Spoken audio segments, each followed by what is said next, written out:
Alright lads, welcome back to another Stogie Lads video. Not a standard review this time. I thought I'd revisit, it's become sort of an annual series now, this sort of cigar collection showcasing. But I think it's relevant. I wasn't planning on making another video like this, but my collection's probably tripled since the last video. I'm somewhere between 400 and 500 cigars right now in large thanks to you guys. I mean, we've been getting some incredible packages sent through to review. And I think, it's a little bit relevant because it also sort of highlights for you guys the potential cigars that I might review here that you could see on the channel. And another update is the fact that we actually have spreadsheets now where both mine and Ruben's cigar collections are updated on Google Sheets, so you guys can actually see what we have live. And I think the reason to do this is mostly just in case there's anything you guys would like to see us review, you can see what we already have. And, if you see something, ooh, I didn't know you guys had that cigar, I would love to see a review, you can always send us a DM on Instagram or comment on YouTube or whatever. So that's sort of why I wanted to do this, and also just to show a little bit what's been happening with my cigar collection. So yeah, let's dive into this and show you the state of the collection at the moment. All right, so here's a little overview of the state of my storage right now. So as I've discussed in videos before, it's a bit of a mix between traditional wooden style humidors and the old reliable Tupperware containers. So to go through, I mean, this is, like in the last video, still my sort of humidor, and you'll see the chaos of the Boveda packs here. This is sort of the humidor with stuff that I'm planning to smoke soon. So I'm not gonna pick out every cigar, but you can see some really cool stuff like the new Romeo Julieta Linea d'Oro, the Polania Galanes, which is also really new. Then just sort of random stuff that I haven't had an Adrian Fernandez and reviewed it on the channel, I believe. So this New World is a classic. This non-Cuban Monte Cristo version is always fun to go through. Crown Heads Juarez, J London. Yeah, there's another Crown Heads, Villa Casdagli, Oliva V. Just a real mix and match of stuff that I'm planning to smoke decently soon. Most of this review for the channel. But yeah, pretty cool stuff. And before I move on to the others, this is actually my old and trusty. You can see it's a little bit beat up now. I've had this for years and years. This was my first humidor way back when I thought this would be enough to last me. Little Stogie Lads sticker on there as well. But then we get to the special occasion humidor. Now this is a little bit of a mix of some super crazy stuff, like, your Cohiba Vejique, stuff like that. Some lesser rare, decently rare still regionals, but just not insane stuff. I think I should take some of these cigars out because this is a little bit nuts in here. All right, since these are the craziest cigars, I thought I'd, take out most of them. So first of all, decent amount of regionals now compared to last time, but was able to get some of these in Portugal. Three Amigos, I was able to get to some incredible regionals here. So as you can see, I mean, obviously the Nordic regionals that we can actually buy ourselves are going to be dominating this, but still some other cool stuff. These two are really vintage cigars. This is a vintage Cohiba. Here's a vintage Davidoff from Mikel Cigar.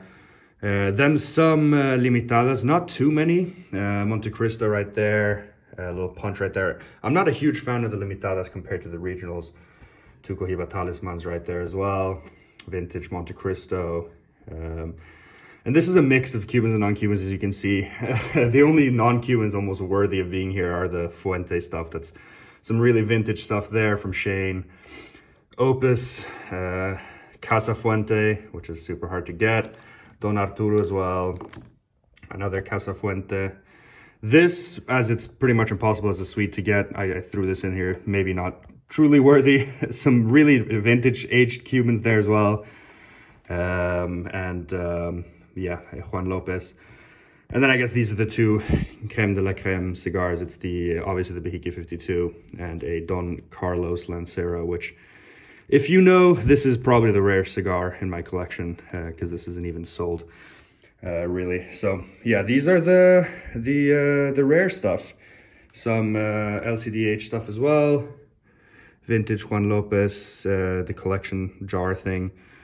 Bell and Ross event cigar. I guess also rare because they're not sold. Padron, which for us Swedes is pretty rare. So it's a good mix here of Cuban regionals, Cuban I guess limited sale release stuff, and some Fuente. So yeah, Monte Cristo A over there as well, if you saw my reel on Instagram. So yeah, this is the stuff that I barely ever smoke, but I probably should smoke more of. All right, so after that not so subtle flex, this humidor from Three Amigos, we were actually gifted this beautiful lacquered Monte Cristo humidor. Here is the Cuban stash. So this is more regular stuff. It's not really crazy rare. I guess the Romeo y Julieta Linea de Oros will be really rare, but it's, you know, it's all regular production except for, I guess, you know, this stuff, which is semi-regular production, but it's not hard to get. Really, I mean, it's a huge mix. It's anything from these Cohiba specialist releases to, you know, Kidose, obviously Cohibas, Uplands. I mean, this is like a 7-layered humidor. Actually, I'm not going to take out all this stuff, but there's probably about 75 Cuban cigars in here. A mix of just everything, as you can tell. So there's really nice stuff in here as well. These are from 2011, this San Cristobal de La Habana actually. So there's some, and this is from 2010, this Monte Cristo Open. So there's some vintage stuff in here as well, but some that, you know, are just new. Like these Cohibas are like half a year old. So yeah, this is where I grab from if I want a regular production Cuban, and these are like the most normal sizes. And you'll see what I mean later, because I've actually split up a little bit of logic. After these 3 humidors, there's a little bit more logic. And that's where we get to the topper doors. So here, I've actually tried to sort of divide. So let's dive into these. All right, so now that I've unboxed these, first of all, we got the 2 Cuban humidors, where I obviously go with 65% Voda packs. Here we have these. This is sort of a continuation of these, but some of the like very accessible, cheaper stuff, except for I guess now the Trinidad's and a few Cohibas seem to have found their way in here. As you can tell, I'm not too organized. It's okay, but it's not crazy. There's the Partagas Lusitanias there. But as you can see, like here are some La Flor de Canos, which are short filler. And these are sort of the shorter stuff. So I put like these short Robustos, like the Punch and the Galanes as well, and these Trinidad Media Luna. So these are a little bit shorter cigars. Obviously the Partagas Lusitanias breaks that. But yeah, I tried to organize a little bit. Moving on, here is the Cuban Petite Coronas, and these that didn't fit anywhere else, the short Robustos. But these are all Petite Coronas. So you got Cohiba Siglo 2s, Trinidad Reyes, I mean, literally a mix of everything. Some Cohiba Siglo 1s, Mille Fleurs. It's cheap, it's more expensive, it's everything in between. It's pretty much all the Cuban brands. I actually do have every single Cuban brand now in my collection. So that's, I guess, fun. Then we have the non-Cuban humidors. It's 2 Cubans here, 3 or 4 non-Cubans. So here we have bundle stuff. This is, some is not really bundle, but this is the cheap stuff. So we've got this is like a legitimate bundle, Swedish release, but then you've just got sort of cheap stuff like this Drew Estate, Don Arturo. So there's yeah, Rocky Patels. So these are just more affordable non-Cubans that I can dive into if I want a more casual smoke. 65% Boveda pack is in there for some reason too. Then I guess here are some mid-tier stuff. So you've got Camacho, Drew Estate, Flor de Selva, Oliva Master Blends. This has found its way in the wrong humidor, but this is sort of mid-tier stuff. CLE. You've got some EP Carrillo. So yeah, mid-tier stuff, a little bit more expensive than the bundle stuff. A similar one here, but this is more rare. So for me as a Swede, Dunbarton's not available here. Edgar's not available here. Padron's not available here. So these are a little more rare, a little more expensive, but still nothing crazy. Oh yeah, Roma Craft as well, not available. So not crazy stuff, nothing insane, but a little bit higher level than this sort of mid-tier one.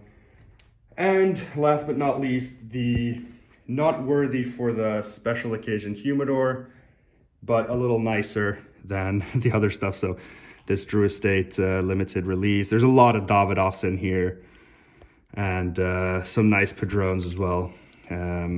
Casa Cuba as well, which is a nice Fuente release.